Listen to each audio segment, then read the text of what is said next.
พระบาทอุดมรุ่งเรืองงามตาเจ้าน้อยบุญทาวงศาข้าหลวงปวงเชียงใหม่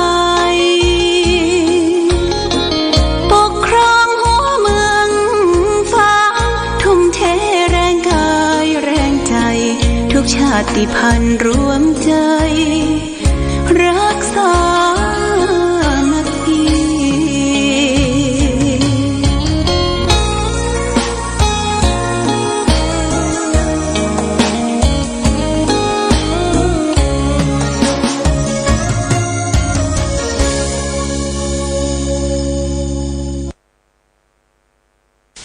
ท่านกำลังรับฟัง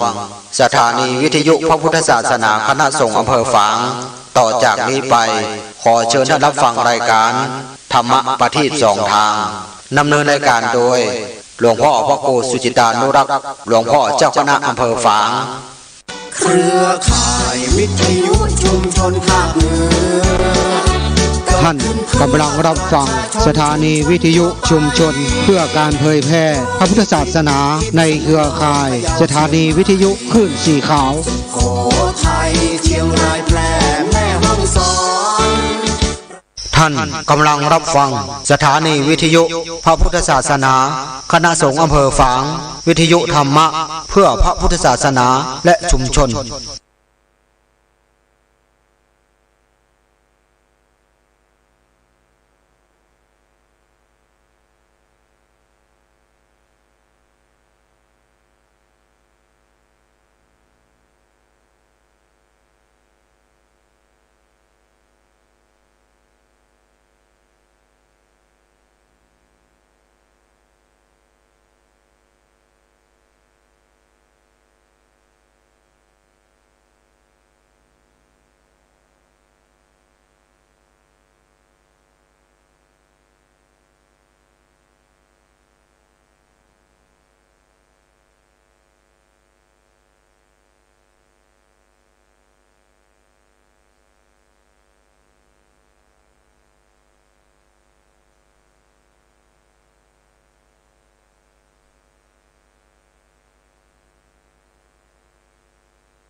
เวียงฟ้างเมืองบุญอุ่นไอถึงชัยประการน้ำกกแม่อายไหลผ่านสองฝั่งสายทานอุดมสมบูรณ์เมืองไม้งาม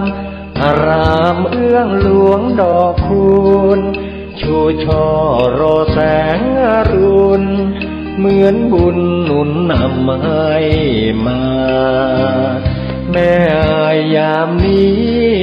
ไม่มีเสียงใครสะอื้นสวยสดผู้สาวงามชื่นยามยิ้มละรื่นชื่นในอุราช่างงามพร้อมผุดผ่องผิวพรรณจัญญาช้างเผือกในพุ่มพันนาเพียงพบศพตาพาใจอาวรณ์พระเจ้าพรหมสร้างสมเวียงชัยประการสืบลูกสืบหลานเป็นตำนานเหมือนดังละครเหนื่อยยากเพียงใดทรงใส่ใจข้าราษฎร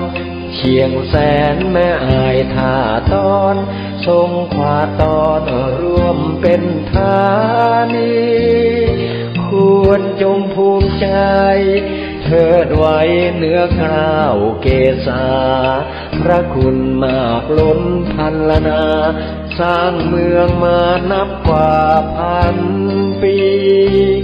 กอบกู้เวียงร้างสร้างวัดวิหารเจดีย์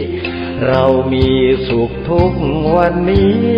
เพราะพระบารมีของพระเจ้าพรหม